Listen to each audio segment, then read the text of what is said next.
This is an arroyo during a storm, running like a river right through a Dona County property. Octavio Vela lives in the Linda Vista Estates development, just outside the Las Cruces city limits.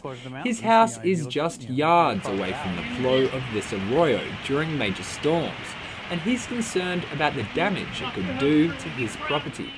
None of the potential problems, were disclosed. The potential flooding issues and things like that were never disclosed.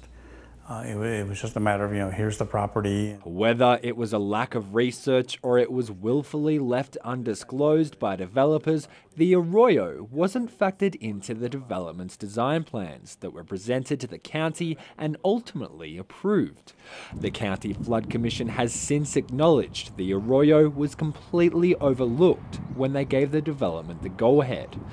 As Las Cruces expands, City Planner Karen McCall says ultimately it's the city that will inherit and have to manage these oversights. There's a possibility that you'll buy property that will, be washed away in a flash flood.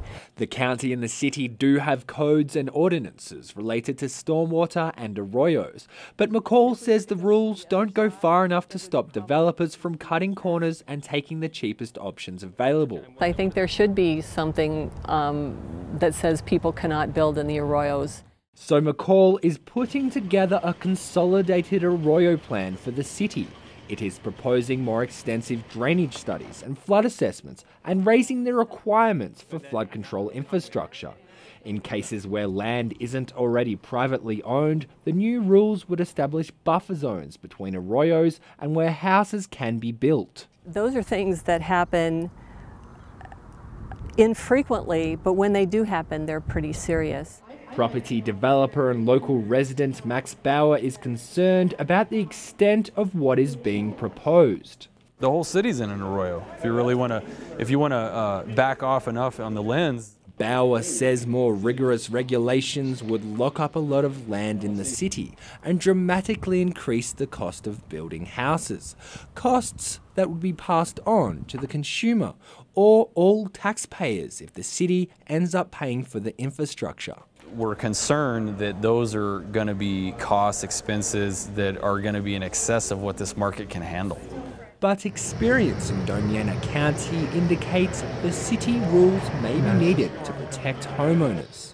Octavio Vela says when he calls the Linda Vista Estates developer to take care of flooding issues, the developer says he's retiring and moving back to California. He's more or less trying to wash his hands of the whole thing.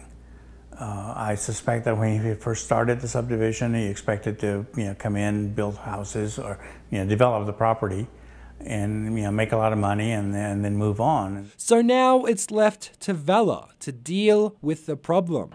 McCall says the plan being developed would hold developers more accountable for their work and provide resources for homebuyers to be more informed about the flood risk associated residential areas in the city. For someone who doesn't live here, it is a challenge to learn everything that you need to know if you're thinking about buying property near an arroyo. Stormwater management and flood control are very, very complicated technical topics. At this point, the Las Cruces Arroyo Management Plan is just a guiding document and is still being developed.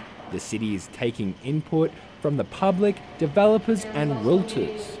And with the experience of county homeowners surrounded by arroyos, some may argue it's an effort that's long overdue. For KRWG, I'm Simon Thompson.